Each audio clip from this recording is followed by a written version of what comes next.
Hi guys, आज की video में मैं आप लोग को बताने वाली हूँ कि what I did in a day. 11th grader starting with chemistry. First को अच्छे से रिवाइज करा था फ्रॉम बुक। दैन मैंने चैप्टर 2 का लेक्चर लिया था केमिस्ट्री का। स्कूल के नोट से रिवाइज करे थे चैप्टर। जो चैप्टर है स्ट्रक्चर ऑफ एन एटम, ये मैंने एटॉमिक मॉडल तक कंप्लीट कर लिया है और मेरा टेस्ट भी इसी टॉपिक तक है स्कूल में। Then I took a shower. Rest लेने के बाद started with revising biology chapter first. Biology के नोट्स बनाए थे, उसमें मैंने रिवाइज करी बायोलॉजी के चैप्टर फर्स्ट अच्छे से। मैंने PW से बनाए थे, YT पे जो वीडियोस हैं वन शॉट की। साथ ही मैंने चैप्टर 2 के कुछ टॉपिक्स भी रिवाइज करे थे।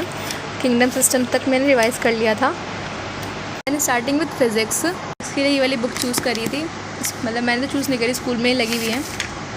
एंड इसमें चैप्टर्स आप देख लो कितने हैं, मतलब 31 चैप्टर्स कुछ हैं और इसमें डिलीटेड पार्ट भी है। तो मैंने बेसिक मैथ्स जो चैप्टर है, मतलब मैथमेटिकल टूल्स, ये तो मैंने कंप्लीट कर लिया था। इसमें थोड़ा कैलकुलस वाले पार्ट की प्रैक्टिस रह गई थी, तो मैंने वो फिनिश करी आज। डिफ्रेंशिएशन वगैरह की जो प्रैक्टिस थी ये सब फिनिश कर दी मैंने। And it took me like half an hour to complete all the examples जो थे यहाँ पे, बिकॉज ये टॉपिक ईजी था।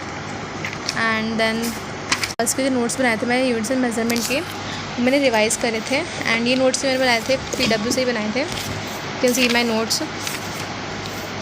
एंड ये सारे रिवाइज़ करने के बाद I just got with solving the questions, because मतलब एरर वगैरह क्वेश्चन सॉल्व करने थे, सिग्निफिकेंट फिगर्स। तो मतलब ये टॉपिक जो है केमिस्ट्री में भी है, तो उसको मैंने क्वेश्चन अच्छे से सॉल्व करे थे। इट्स लाइक 1 घंटे तक ही मैंने करा था। एंड फिर उसके बाद मैंने ये चैप्टर जो है इसकी मैंने अच्छे से प्रैक्टिस करी, बिकॉज मेरा टेस्ट जो है फिज़िक्स का वो है 19 को, बट मैंने सोचा कि मैं आज कंप्लीट कर लूँ, तो मैंने इसकी प्रैक्टिस कंप्लीट करी फर्स्ट एंड सेकंड चैप्टर की। एंड सेकंड चैप्टर भी मैंने कहाँ तक कंप्लीट कर, डिस्टेंस एंड डिस्प्लेसमेंट तक मैंने कंप्लीट कर दिया है।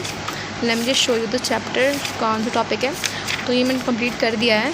और कैलकुलस वाला पार्ट स्टार्ट होता है यहाँ से, डेरिवेशंस वगैरह वाला, वहाँ से मतलब मेरे को अभी करना है, क्योंकि derivation of equation of motion by calculus method यहाँ से मुझे स्टार्ट करना है अगेन। हमको अटेंड किया था स्ट्रक्चर ऑफ एटम का लेक्चर, और ये लेक्चर बहुत ज़्यादा लंबा था, मतलब 14 आवर्स का लेक्चर था पार्ट 1, और वो मैंने अटेंड किया था 2x स्पीड पे। तो ये मतलब 7 आवर्स तो मुझको एटलीस्ट लग गए थे। 2 में से कुछ टॉपिक्स भी मैंने उसके अटेंड करे थे बाय ब्रेन्स, तो उसमें भी मुझे थोड़ा बहुत टाइम लगा था, 1 से 2 आवर्स लग गए थे उसमें।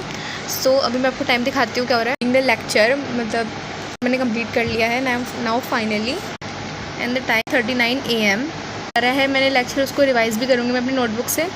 सो मतलब मैं 1 बजे तक तो कर लूँगी रिविजन वगैरह, के बाद मैं अब फाइनली सोऊंगी। फिर का टास्क मेरा यही था, मुझे केमिस्ट्री का लेक्चर देखना है, फिज़िक्स का प्रैक्टिस करनी है फिज़िक्स की, और केमिस्ट्री की भी प्रैक्टिस करनी है, रिवीजन करना था।